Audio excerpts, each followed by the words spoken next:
Assalamualaikum warahmatullahi wabarakatuh. Saya Nurmala Zaratul Jannah, NIM 12631120104. Saya dari kelompok 4 akan menjelaskan materi tentang substansi desain penelitian. 1. Desain deskriptif kualitatif. Format desain deskriptif kualitatif memiliki kesamaan dengan desain deskriptif kuantitatif. Karena desain deskriptif kualitatif bisa disebut dengan desain kualitatif atau desain kualitatif semu. Desain ini belum benar kualitatif karena bentuknya masih dipengaruhi oleh tradisi kuantitatif. Seperti format desain kualitatif verifikatif. Deskriptif kualitatif menganut paham fenomenologis dan postmortemisme. 2. Desain kualitatif verifikatif. Format desain kualitatif verifikatif ini merupakan sebuah upaya pendekatan induktif terhadap seluruh proses penelitian yang akan dilakukan. Karena itu, format desain penelitiannya secara total berbeda dengan deskriptif kualitatif. Format ini lebih banyak mengkonstruksi format penelitian dan strategi memperoleh data di lapangan, sehingga format penelitiannya menganut model induktif. Namun, dalam hal memperlakukan teori, format kualitatif verifikatif lebih longgar dalam arti tetap terbuka pada teori, pengetahuan tentang data, dan tidak mengharuskan peneliti menggunakan kacamata kuda. 3. Desain grounded theory. Penelitian grounded dikenalkan oleh Glaser dan Staurus pada tahun 1967, merupakan reaksi tajam dan sekaligus memberi jalan keluar dari dalam ilmu sosial dengan memberatkan sosiologi. Penelitian grounded berbeda dengan penelitian kualitatif. Di penelitian grounded, peneliti langsung ke lapangan dan rumusan masalah ditemukan di lapangan juga. Kredibilitas peneliti grounded merupakan utama dalam menggunakan metodologi ini. Karena secara utuh penelitian ini membutuhkan keterbukaan mata dan telinga secara responsif. Arus informasi penelitian ini tidak saja menggunakan cara pandang induktif, namun juga berputar antara data dan peneliti. 2. Mengonstruksi desain penelitian. Pada umumnya, desain penelitian kualitatif menggunakan terminologi yang sama, termasuk juga menggunakan konsep-konsep yang sama.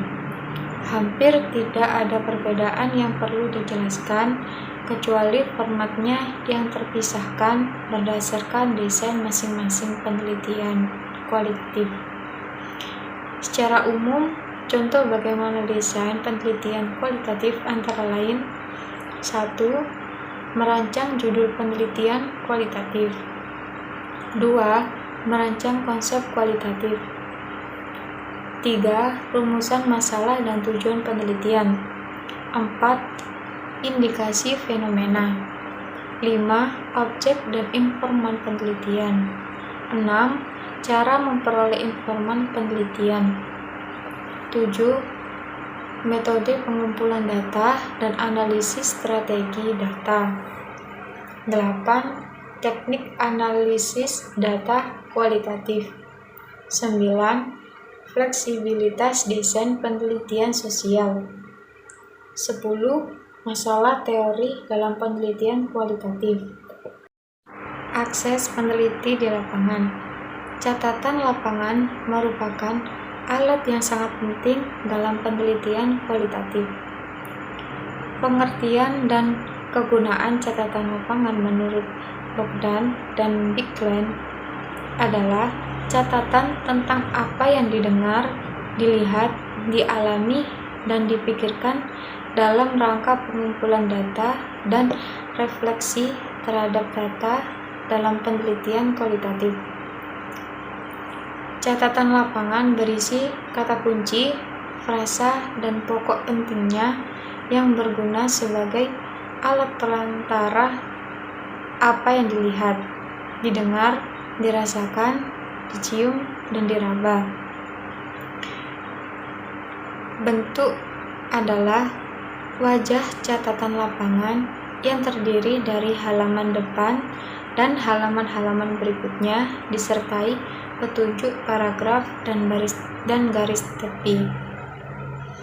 3. Isi catatan lapangan terdapat bagian deskriptif, berisi gambaran tentang latar pengamatan orang, tindakan, dan pembicaraan.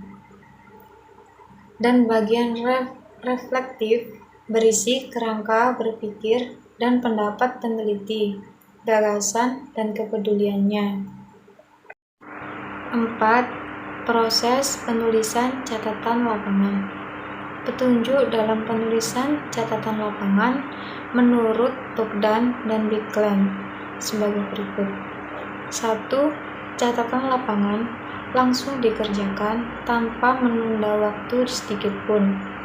2. Tidak berbicara kepada siapapun sebelum peneliti menyusun catatan lapangan. 3. Mencari tempat sepi yang tidak terjangkau oleh gangguan dan menyiapkan alat yang dibutuhkan. 4. Jika peneliti pertama kali berada di lapangan dan hendak mengerjakan, sediakan waktu yang cukup untuk keperluan membuat catatan tersebut.